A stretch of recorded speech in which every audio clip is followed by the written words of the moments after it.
네, 오늘의 말씀은 창세기 1장 26절에서 28절, 그리고 다 읽으신 다음에 2장 7절입니다. 구약 성경 2페이지입니다. 창세기 1장 26절에서 28절, 또 2장 7절 말씀입니다. 다 찾으셨으면 일어나서 창세기 1장은 한 절씩 교도가시고 같이 읽으시고 2장 7절은 다 같이 읽도록 하겠습니다. 26절입니다. 하나님이 이르시되 우리의 형상을 따라 우리의 모양대로 우리가 사람을 만들고 그들로 바다의 물고기와 하늘의 새와 가축과 온 땅과 땅에 기는 모든 것을 다스리게 하자 하시고, 하나님이 자기 형상 곧 하나님의 형상대로 사람을 창조하시되 남자와 여자를 창조하시고. 함께 읽겠습니다. 하나님이 그들에게 복을 주시며 하나님이 그들에게 이르시되 생육하고 번성하여 땅에 충만하라. 땅을 정복하라. 바다의 물고기와 하늘의 새와 땅에 움직이는 모든 생물을 다스리라 하시니라. 2장 7절입니다. 여호와 하나님이 땅의 흙으로 사람을 지으시고 생기를 그 코에 불어 넣으시니 사람이 생명이 되니라. 아멘. 앉아주시겠습니다. 나는 과연 누구인가라는 제목으로 최명환 목사님께서 말씀 전해주시겠습니다. 샬롬. 네, 반갑습니다. 그 옛날에 그리스 신화에 보면 나르시스라는 아주 미모의 청년이 나옵니다. 어느 날 이 나르시스가 연못에 비춰진 그 자기 얼굴을 보니까 너무너무 잘생겨요. 아주 핸섬하고 너무너무 아름답습니다. 그래서 하루 종일 이제 연못에 비친 자기 얼굴을 보면서 연모를 하다가 결국에는 그 연못에 빠져서 죽는 그런 일이 생기죠. 그런데 그 후에 그 나르시스가 빠져 죽은 그 자리에, 연못 그 자리에 수선화가 피어났다. 그래서 영어의 나르시스라는 그 단어는 이 수선화를 의미하기도 하지만은 자기 도취청, 그 나르시스처럼 그 자기 그 연못에 빠진 그 자기 얼굴, 떠 있는 그 얼굴을 보면서 하루 종일 연모를 한 자기 도취증이라는 그 단어가 되었다고 합니다. 우리가 가진 성경 예레미야서 17장 11절을 보시면 자고새가 나옵니다. 많은 새들 가운데 가장 어리석은 새가 바로 이 자고새인데요. 근데 이 자고새는 자기가 낳은 자기 알이 아닌 다른 새들의 알을 훔쳐다가 품습니다. 그래서 이제 알을 까고 나온 그 새끼들이 이제 분명히 자기 그 새끼가 아니죠. 그럼에도 불구하고 이 자고새는 착각을 해요. 내 새끼라고 착각을 하고서는 이 새끼들을 얼마나 지극정성으로 잘 키우는지 모릅니다. 그러나 이 새들이 나중에 다 자란 뒤에는 하나 둘 끙새끼 산으로 가고 오리새끼 바다로 가고, 그래서 이 자고새의 품을 다 떠나버리는 그런 이야기가 있습니다.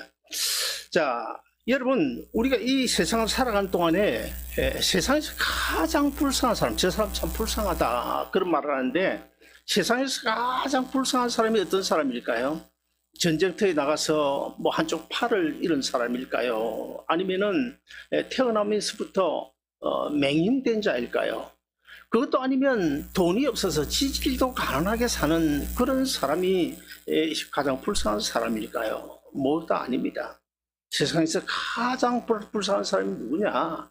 바로 나르시스처럼 내가 누군지를 모르면서 자기 도취에 빠져 사는 사람이고, 그 다음에 두 번째는 바로 자고새처럼 내가 어디서 왔고 지금 무엇을 위해서 이렇게 열심히 살고 있는지, 그리고 나는 또 지금 어디를 향해서 가고 있는지를 모르는 사람, 그 사람이 바로 가장 불쌍한 사람이라고 말씀할 수 있습니다. 자, 여러분, 사람이 세상을 살아가는 것을 가리켜서 인생이라고 그러죠. 인생, 사람인자, 생명생, 인생이라고 그러는데, 여러분, 이 인생이란 그 원어에 또 여러분도 들어보셨겠지만 히브리 원어는 에노시라고 그래요. 에노시라는 그 인생을 의미하는 그 단어의 뜻이 무엇인가 하면, 인생은 죽을 수밖에 없는 연약한 존재, 그런 뜻입니다. 결국 우리가 아무리 잘 먹고 잘 산다 해도 결국에는 연약한 존재, 언젠가는 죽을 수밖에 없는 연약한 존재일 수밖에 없다는 것입니다. 자, 그래서 사람들이 간혹 그렇게 이야기하잖아요. 나는 아무런 걱정 없이 잘 먹고 잘 산다. 그래도 어느 날인가는 예기치 않은 그런 고난이 다가오게 됩니다. 그래서 염려하고 걱정할 수밖에 없는데요. 그래서 이 연약한 인생은 먹고 사는 문제 때문에 많이 가졌거나 못 가졌거나 다 뭐 아둥바둥거리며 살아가고 있지 않습니까? 그리고 혹시 뭐 남편이 바람을 피우면 어떻게 하지? 뭐 우리 교회는 그런 분이 없겠지만은 바깥에 보면 그런 일이 들어 있어요. 그리고 또 혹시 내 아들이 잘못되면 어쩔까? 그래서 뭐 전전긍긍하는 사람들이 간혹 있잖아요. 그렇게 전전긍긍하고 그렇게 연약한 존재로 살아가면서도 또 어떤 경우를 보면 돈 뭐 얼마 손해봤다 싶으면 그냥 밤잠을 설치고 이를 부르륵 갈면서 사는, 그것이 사실은 인생인 거예요. 그리고 이 생명이라는 그 단어도 보면 살생자, 생명명자, 명령명자를 써서 이 생명은 하나님이 주신 그 생명을 가지고 우리가 살아갈 때 생명이라는 말을 많이 쓰는데, 사실은요, 하나님의 명령, 어떤 명령일까요? 아무개야, 너 세상에 가서 한 90년만 살다가 오너라 라고 하신 그 하나님의 명령을 받아 이 세상에 왔다가 어느 날인가 하나님께서 이제 너 가, 이제 너 오너라. 그러면 우리 예수 믿는 사람들은 하나님께로 오너라. 예수 믿지 않은 사람도 가거라. 어디로 가야 됩니까? 결국에는 지옥으로 갈 수밖에 없죠. 자, 그래서 이 생명을 가지고 살아가는 것을 가르쳐서 우리가 인생이라 그러는데, 특별히 이 생명이란 그 원어의 뜻 가운데 보면 제가 한번 언급을 한 적이 있을 것 같습니다만, 시로락이란 뜻이 있어요. 시로락의 한쪽 끝을 하늘에 계신 하나님이 잡으시고 다른 한쪽 끝을 이 세상에 쭉 떨어져 놓았다가 어느 날인가 하나님이 잡고 계시던 그 시로락의 한쪽 끝을 당겨 올리면 우리의 생명이 끝난다, 그런 이야기입니다. 그러므로 사실 우리가 이 세상에서 오늘도 내일도 힘있게 살아간다고 하지만은 사실 우리 인생이란 별거 아니에요. 우리 생명도 별거 아닙니다. 시로락이 인생입니다. 따져보면 석가도 죽고 공자도 죽고 뭐 마호메트도 죽었지 않습니까? 그리고 불가능은 없다 큰 소리 치던 그 나폴레옹도 가고, 그리고 공산주의를 만든 칼 막스도 가고 다 가지 않았습니까? 왜 그들이 갔습니까? 하나님께서 잡고 계신 그 시로락의 한쪽 끝을 당겨 올려버리기 때문에 그들이 갈 수밖에 없는 거예요. 만약에 우리가 우리가 이 세상을 살아가는 동안에 어떤 그 하나님의 그 부르심, 하나님이 그 내 생명의 그 시로라기를 당겨 올릴 때 난 안 가겠다, 버틴다고 그것이 됩니까? 무엇으로 우리가 버틸 수 있습니까? 무엇으로 막을 수 있습니까?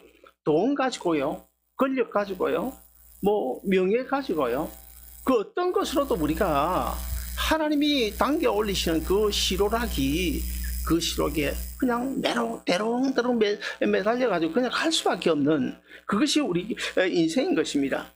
지난 월요일 오전 7시, 그러니까 정확합니다. 지난 월요일 오전 7시에 제가 인터넷을 통해 실시간 세계 인구를 조사를 해보니까 82억 3,840 몇만 몇천 몇백 몇 명인데 제가 거기까지 이야기 안 하겠고, 어쨌든 간에 지난 월요일 오전 7시 정각에 이 지구상에 살고 있는 사람이 82억 3,840여만 명인데, 여러분 그 어떤 인류학자 이야기하면요, 인류학자가 지금으로서 수년 전에 제가 이름이 지금 기억이 안 납니다.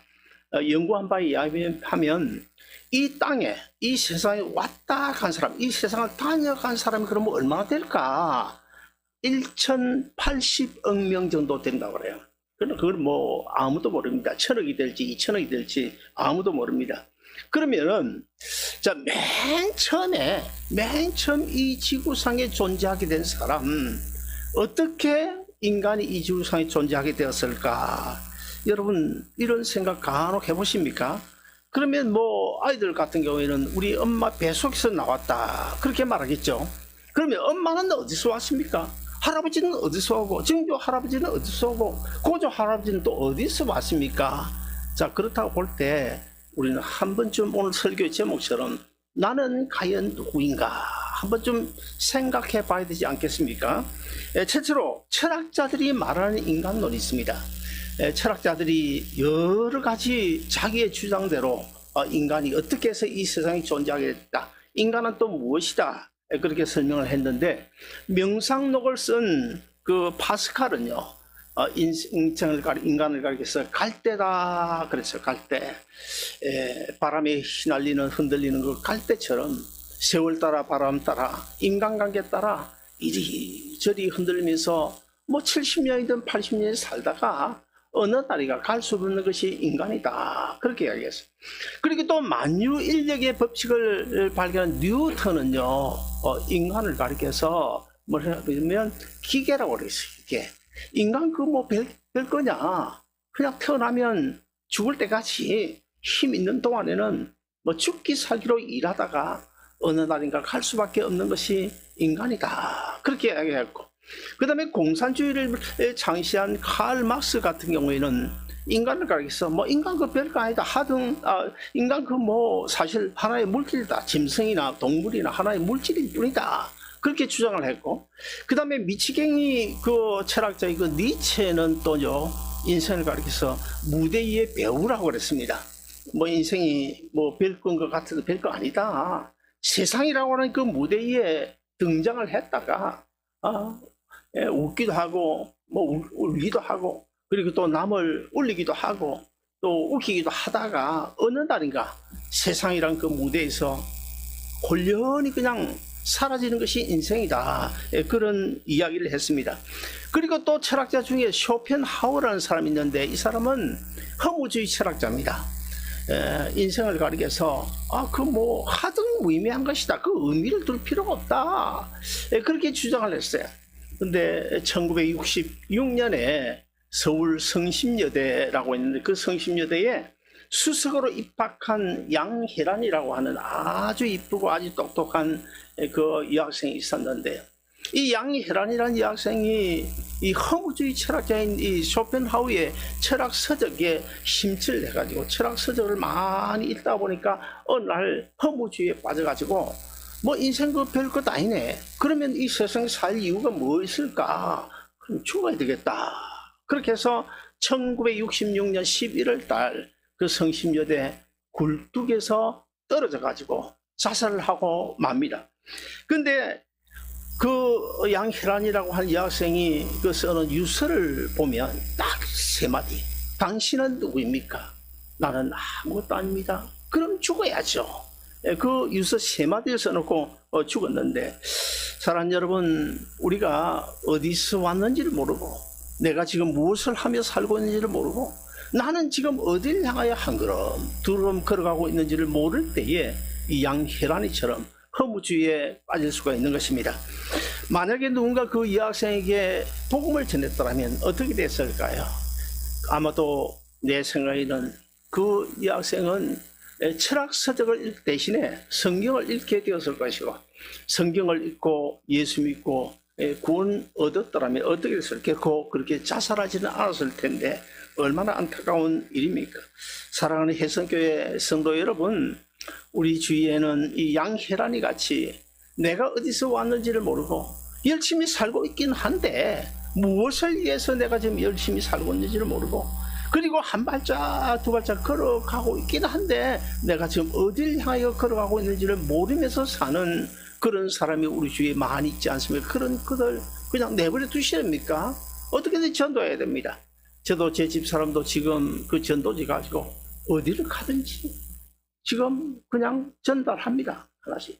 뭐 언제 씨를 뿌리는 건 내가 하는 거고 내가 그 열매를 거둘 수는 없어요. 성경도 우리는 씨를 뿌릴 뿐이고 그 열매를 거두는 것은 그 전도를 받은 사람의 그 마음을 감화감동시게 예수 믿게 하는 건 누구 몫입니까? 그 성령 하나님 몫이에요. 그래서 우리가 할 일 하면 되는 것입니다. 그 다음에 두 번째로 진화론, 우리가 잘 아는 진화론이 말하는 구원론이 있어요. 인간론이 있어요. 이 진화론은 원숭이에서 사람으로 진화되었다, 그거 아닙니까? 요즘 뭐 이 교과서에도 진화론이 나온지 제가 잘 모르겠습니다만, 미국 같은 경우, 미국에도 옛날에 진화론이 있었습니다.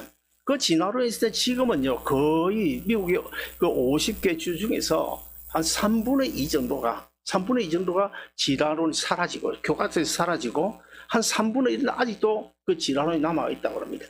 이 진화론 과학자들하고 창조론 과학자들이 1년에 한 번씩 뭐 샌프란시스코든 뉴욕이든 모여가지고 토론을 하는데요. 이 1960년대부터 토론을 하는데 1982년도부터인가 그 토론회가 무산이 되어졌습니다. 왜 무산이 되냐면 진화론 과학자들이 아예 나오지를 않는 거예요. 그냥 기권을 하고 말아가지고 결국 이제 그게 무산되어졌는데, 그래서 지금은 미국에 있는 교과서가 한 3분의 1 정도는 아직도 그걸 이제 교과서에 싣고 있고, 3분의 2 정도는 교과서에서 다 삭제를 해버렸습니다. 자, 그러면 우리가 한번 따져볼까요?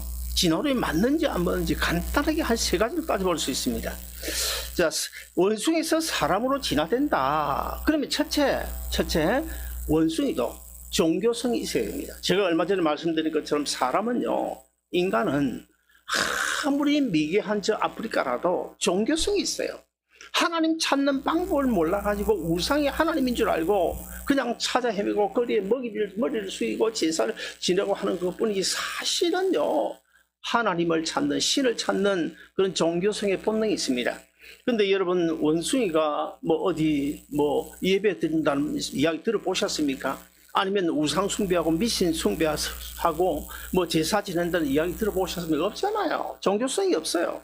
그 다음에 두 번째, 원숭이에서 사람으로 진화된 것이 사실이라면 원숭이와 사람은 혈액 교환이 가능해야 됩니다. 그러나 우리 여기 닥터들 계시지만은 원숭이 피를 사람의 혈관에 주입하면 즉사합니다. 혈액 교환이 돼야 되잖아요. 되는데 교환이 안 됩니다. 그 다음에 세 번째, 원숭이가 사람으로 진화된 것이 사실이라면 지금 이 순간에도 원숭이에서 사람으로 진화되고 있는 중간 단계가 있어야 되는 거예요. 그런데 세계 어디서도 원숭이도 아니고 사람도 아니고 원숭이에서 사람으로 진화되어가는 그 중간 단계가 발견된 적이 없습니다. 원숭이는 원숭이로 태어나서 원숭이로 죽어요.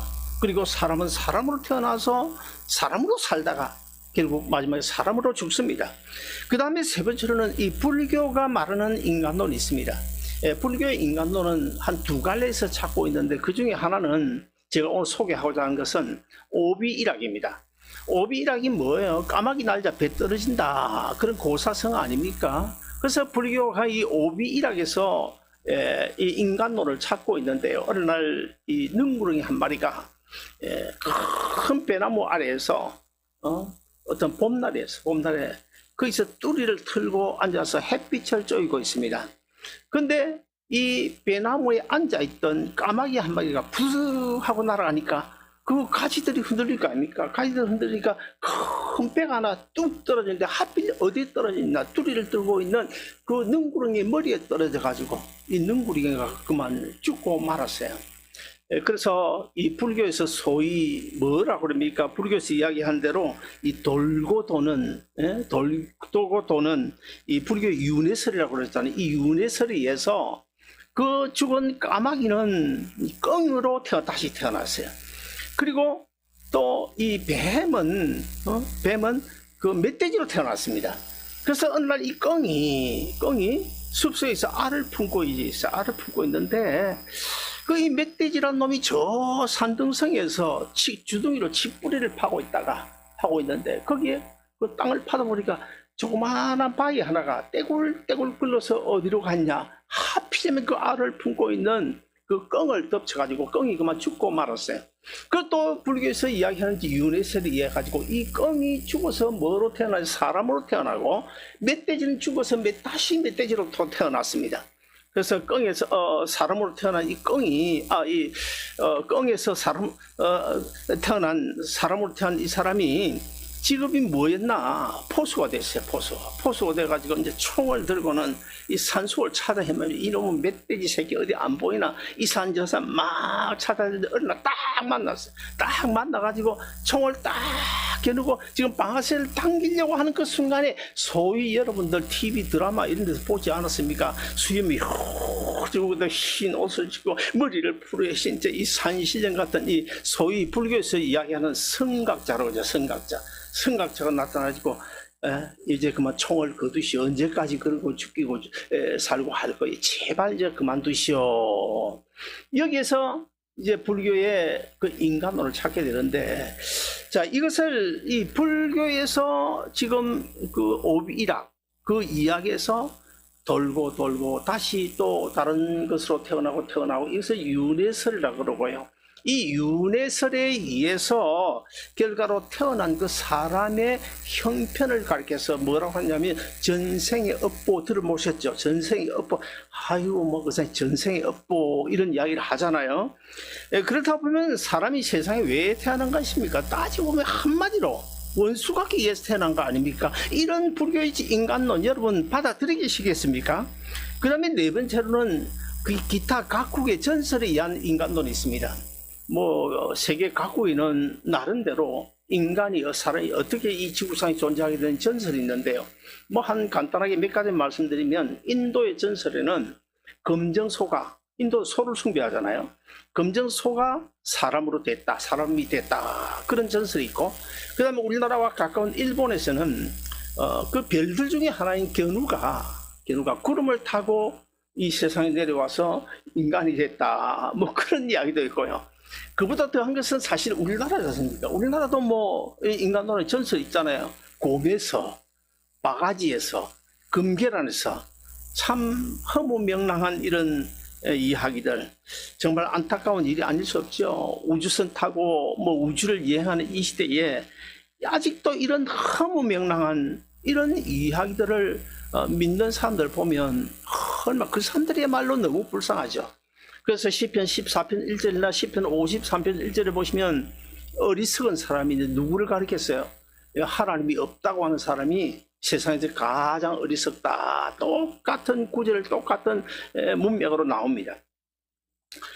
아무튼 간에 자, 이런 주장들은요, 우리가 믿음의 눈이 아니라고 하더라도 인간의 경험과 이치와 상식과 뭐 어떤 감성 이런 거 가지고도 얼마든지 아니라는 사실을 알 수가 있잖아요.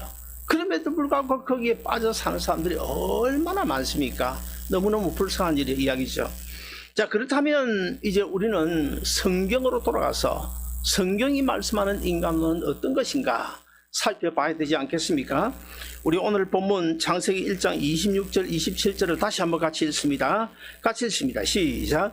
하나님이 이르시되 우리의 형상을 따라 우리의 모양대로 우리가 사람을 만들고 그들로 바다의 물고기와 하늘의 새와 육축과 온 땅에 기는 모든 것을 다스리게 하자 하시고, 하나님이 자기 형상 곧 하나님의 형상대로 사람을 창조하시되 남자와 여자를 창조하시고. 자, 여기 보면 우리의 형상과 모양대로. 자, 여기 우리라는 단어가 나와요. 우리가 뭘 이야기할까요? 성부, 성자, 성령, 삼위 하나님을 지칭하는 말입니다. 자, 인간이라는 그 단어를 한글 사전을 찾아보면 남자, 사람, 인류라고 설명이 되어져 있습니다. 그리고 이 사람이라는 단어를 또 한글 사전을 찾아보면 동물 가운데 가장 고등한 것, 그리고 또 아담 또는 영어로 person 이렇게 설명되어져 있습니다. 자, 무슨 뜻입니까? 그리고 또 아담이란 뜻은 무엇일까요? 아담이란 뜻은 바로 흙이란 뜻입니다. 흙이란 뜻입니다. 여러분, 사람이 동물입니까? 움직이니까 동물입니다. 움직일 동자를 써가지고 사람도 움직이니까 동물입니다. 그리고 또 사람은 짐승과 달리 사고 능력이 있잖아요. 생각하고 판단하는 그 사고 능력이 있기 때문에 동물들 중에서 또 고등하다 그래가지고 고등동물이라고 그러죠. 그러나 여러분, 우리가 한 가지 알아야 될 것은 우리 사람도 짐승과 똑같이 만들기는 흙으로 만들었습니다. 그러나 우리 사람에게는요, 오늘 본문 창세기 2장 7절에서 말씀하시는 것처럼 하나님이 흙으로 지으시고 그 코에 뭘 불어넣었습니까? 하나님의 생기, 하나님의 생명을 불어넣었어요. 그러므로 성경은 똑같이 흙으로 만들었지만 사람은 하나님의 생기를 불어넣었기 때문에 짐승과 똑같은 동물이 아니라고 분명히 말씀을 하고 있습니다. 그러면 창세기 2장 7절도 같이 읽어보실까요? 같이 읽습니다. 시작.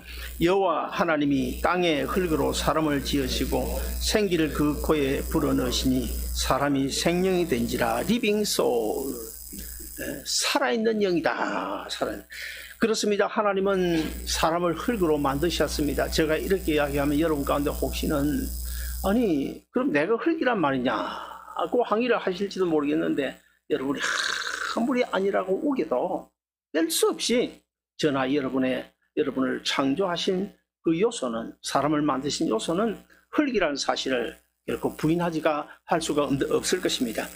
저 미국 테네시주에 가면 그 밴드필드라는 그 대학이 있어요. 대학이 크진 않지만은 그 대학이 의대가 유명하고, 근데 그 대학이 세계 20위권에 들어가는 아주 참 유명한 대학입니다.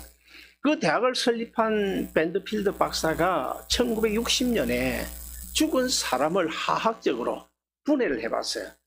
나는 우리 오건 사님도 한번 그런 거 분해를 해가지고 신문에 한번 냈으면 좋겠다 그런 생각이 드는데, 죽은 사람을 화학적으로 분해를 했더니 거기에서 한 14가지 중요한 요소들이 나왔는데, 첫째는 뭐가 나올까요? 당연히 수분이겠죠. 물이 한 40리터. 제가 그래서 어젯밤에 설교를 마무리 리뷰하면서 제가 혹시 또 틀리면 안 되잖아요. 찾아보니까 요즘에는 다 체격이 좋아가지고 덩치가 커가지고 옛날에는 한 38리터 이르나 지금 42리터, 40리터 정도 나오는데, 그래서 이 수분이 40리터 정도 나오고, 그 다음에는 또 세수비누가 7개, 지방, 그리고 탄소는 연필심이 7개, 마그네슘은 한 숟가락 정도, 철은 못 1개 정도, 그리고 석회 약한, 그 다음에 기타 등등 요소가 많은데, 그 당시에 이제 그 시가로 한번 계산을 해봤더니 약 한 3불 50 정도 됐다 그래요. 지금 인플레가 됐으니까 아무래도 한 30불 될까요? 좀 더 써가지고 한 40불 정도? 어쨌든 간에, 근데 중요한 문제는 이 사람 인체에서 나오는 분해해보니까 거기서 나오는 중요한 요소들, 물부터 쭉 석회니 뭐니 요소들이요, 14가지 요소가, 흙에서 나오는 14가지 요소가 거의 그렇게 비슷했다, 그런 게 나오는데 한번 연구를 해보시면 좋겠네요. 근데 요즘 죽은 사람 시신 마음대로 못 하잖아요. 분해를 마음대로 할 수 없으니 문제인데, 자, 여기까지는 사람도 짐승과 똑같이 흙으로 만들었습니다. 그러나 사람은 짐승과 달리 하나님의 생기를 불어넣었어요. 그래서 사람은 동물도 아니고 짐승도 아닌 것입니다.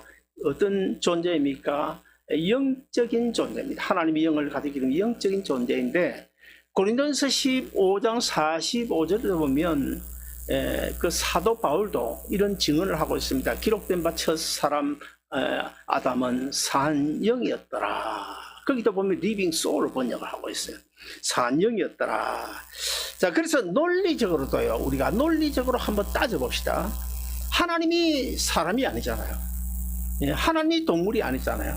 하나님이 동물이 아니시니 하나님의 생기를 불어넣어 만든 우리 사람 또한 결코 동물일 수가 없느니라. 그렇잖아요. 논리적으로도 그렇습니다. 그러면 우리 전도서 12장 7절 같이 읽어보시겠습니다. 같이 읽습니다. 시작. 흙은 여전히 땅으로 돌아가고 영은 그것을 주신 하나님께로 돌아가기 전에 창조주 하나님을 기억하라. 자, 창세기 3장 19절을 보시면 어떤 말씀이, 너는 흙이니 흙으로 돌아갈지니라고 하신 말씀처럼 사람의 육체는 이 땅의 흙으로 만들기 때문에 결국에는 땅으로 돌아갈 수밖에 없습니다. 그러나 그 영혼은 하나님의 생기를 불어넣어 만들기 때문에 결국에는 나중에 하나님께로 돌아가야 됩니다. 그래서 우리의 영원한 보양은 하나님의 품이에요. 여러분 어떻습니까? 그렇게 믿으시면 우리 아멘 하실까요? 자, 하는 일이 잘 안 풀릴 때 보면 간혹 이런 말을 하는 사람들이 있습니다.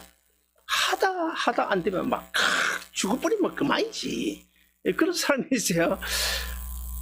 그 참 말도 일리가 있어요. 일리가 있어요. 뭐 비즈니스든 뭐든 하다 안 되면 막 죽어버리면 그래. 근데 문제가 뭐예요? 하다 안 되면 죽어버려서 그냥 어디론가 온데간데 사라지면 그것도 괜찮잖아요. 이 세상에 지 마음껏 노름을 하든지 뭘 하든지 살다가 지 마음대로 즐기며 살다가 죽어버려서 아무것도 없는데 무슨 상관이 있습니까? 그러면 참 좋을 텐데, 근데 문제는 사라지지 않으니까 문제죠. 사라지니까 안 되는 문제. 왜 사라지지 않으니까 문제입니까? 육체는 흙으로 만들어지면 흙으로 돌아가면 그만해요. 그러나 문제는 하나님의 생명을 우리 불어넣어 만들기 때문에 하나님이 영원히 존재하는 이상 우리 인간의 영혼도 결코 사라지거나 없어지지 않아요. 물에 넣어도 죽지 아니하고 불에 넣어도 타지 아니하고 어떻게 영원히 하나님이 영원히 존재하는 이상 우리 사람도 영원히 존재하게 되는데 문제가 어디 있습니까? 예수 믿고 죽으면 우리처럼 예수 믿고 죽으면 천국에 가서 영원히 살 수가 있고 예수 믿지 않으면 나중에 지옥에 가서 영원히 고통 속에 살 수밖에 없는 이것이 문제 아니겠습니까? 지금도 우리 주위에는 내가 어디서 왔는지 모르는 사람 많아요. 나르시스처럼 내가 어디서 왔는지도 모르고 내가 누구인지를 모르고 그냥 자기 도취증에 빠져가지고 내가 잘났다, 나는 많이 가졌다, 나는 많이 배웠다, 그런 사람들 많고, 그리고 또 이제 자고새처럼 내가 어디서 왔는지를 모르고 지금 열심히 살고 있기는 살고 있는데 내가 지금 누구를 위해서 이렇게 열심히 살고 있는지를 모르고 나는 지금 한 발짝 걸어가고 있는데, 언젠가 제가 이야기했는지 모르겠지만 미국 가면 그 DMV라고 했어요. 그 운전면허증을 주는 그 관공서인데요. 거기 가면 평일에도 가보면요, 주말은 말할 것도 없고 줄을 얼마나 많이 선지 몰라요. 그 큰 건물이 얼마나 큽니까? 건물 바깥에 그냥 줄을 두 줄씩 이래 서요. 근데 미국 사람들은 꼼짝 안 합니다. 새치기 하는 사람 주로 한국 사람, 요즘 잘 안 하지만은 미국 사람 새치기를 안 해요. 그냥 1시간이든 2시간이 그냥 한 발짝 가면 또 한 발짝 따라하고 또 한 발짝 가면 따라하고 그냥 그렇게 줄을 지어갑니다. 제가 그때 줄을 서서 생각한 것이 있어요. 줄을 서서 가만히 생각해 보니까 이 사람들이 한 발짝 두 발짝 나가고 있는데 어디를 향해 가고 있냐? 결국에는 내 인생의 마지막을 향해서 한 발짝 두 발짝 걸어가고 있는데 나는 예수 믿고 구원되기 때문에 천국을 향하여 내 본향인 하나님 품을 향하여 한 발짝 나아가고 있지만 내 앞에 선 사람은 예수 믿을까 안 믿을까? 내 뒤에 있는 사람 예수 믿을까 안 믿을까? 이들은 과연 어디를 향해서 한 발짝 두 발짝 가고 있냐? 어디를 향해서 가고 있습니까? 자기가 몰라서 그렇지, 어디를 가고 있는지 몰라서 그렇지, 지금 사실은 지옥을 향해서 한 발짝 두 발짝 떼어놓고 있지 않습니까? 제가 해성교회 와서 천국과 지옥 이야기를 간혹 하는데요, 우리 한국에는 더 하겠죠. 미국에서도 목사들 간에도 평신도들 간에도 천국과 지옥 이야기를 많이 하는 목사를 가리켜 간 큰 목사라고 그래요. 간이 크다. 잘 안 하는데요, 저는 미국에서 제일 간 큰 목사입니다. 사실은 우리가 예수 믿는 신앙사람 그거 빼면 뭐가 있습니까? 예수님 십자가 부활, 그 다음에 또 지옥과 천국 빼면 뭐가 있어요? 이 성경이 아무리 방대한 양이라도 그거 아닙니까? 그거 핵심은 그거 아닙니까? 그런데 오늘날 이 마지막 시대에 예수가 없잖아요. 설교에 천국 지옥 이야기하는 목사 거의 없습니다. 안 합니다 요즘에. 왜냐면 교인들이 싫어하니까 안 해요. 고난 이야기도 잘 안 해요. 어떻게든지 그냥 교인들 듣기 좋은 이야기만 많이 하는데 그게 과연 설교일까? 그 어떤 유명한 그 어른 목사님이 우리 미국의 우리 총회에 와가지고 설교하면 그런 이야기를 하더라고요. 설교 중에 예수 이야기가 없으면 그건 설교가 아니다, 그런 이야기를 하더라고요. 아무쪼록 사랑하는 여러분, 이제 우리 모두 나는 하나님의 거룩한 형상대로 모양대로 지음받은 거룩한 하나님의 자녀라는 사실을 꼭 기억하고, 그리고 저주와 사망에서 구원받은 하나님의 백성, 천국 백성임을 꼭 기억하고, 우리는 내가 누군지 분명히 알아야 돼요. 그리고 내가 어디서 왔는지도 알아야 됩니다.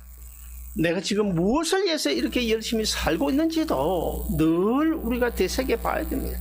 그리고 나는 지금 어디를 향해서 한 발짝, 두 발짝 하루 이틀 걸어가고 있는지도 우리는 알아야 됩니다. 이런 내용들을 잘 알고 끝까지 믿음 지키기 살아 구원 얻는 천국 백성으로서 성공적인 인생 다 되시길 주님 축원드립니다. 기도하겠습니다. 우리 생명의 주가 되시는 살아계신 하나님 아버지, 오늘도 너무나 귀한 말씀을 저희들이 주셨는데, 아버지 하나님, 우리는 나르시스처럼 내가 누구인지를 모르고 자기 도취증에 빠져있는 그런 사람들 우리 주위에 많이 있습니다. 그리고 자고새처럼 내가 어디서 왔는지, 무엇을 하고 있는지, 이 새끼들을 왜 내가 키워야 되는지 모르고, 또 나는 어디로 가고 있는지를 모르는 그런 사람들도 우리 주위에 많이 있는데, 그럼에도 불구하고 우리 한 사람 한 사람들은 내 것이로 지명하여 혜성교회로 부르시고, 또 이 하나님의 자녀로 구원 얻은 성도로 그런 모든 내용들을 잘 알고 주님 십자가 따라가는 귀한 성도들 되게 하시니 진심으로 감사합니다. 사랑하는 아버지 하나님, 이 시간에도 기도하지 않을 수 없습니다. 주님 다 아시지만 그럼에도 불구하고 기도합니다. 우리 사랑하는 담임 목사님, 하나님이여 그 마음 중심 어떠한지 주님 아십니다. 그 마음의 소원이 무엇인지 아십니다. 히스기야의 소원을 알고 히스기야에게 15년의 생명을 연장해 주셨던 아버지 하나님, 어속히 회복시켜 주시옵소서. 그리하여 힘있고 능력 있는 하나님의 말씀을 증거하고 한 사람 한 사람 하나님이 맡기신 양무리들 잘 돌보고 섬기고 가르치고 감당할 수 있는 귀한 종이 되도록 도와주시옵소서. 이 모든 말씀 우리 주 예수 그리스도의 이름으로 간절히 기도하옵나이다. 아멘. 찬송가 310장입니다.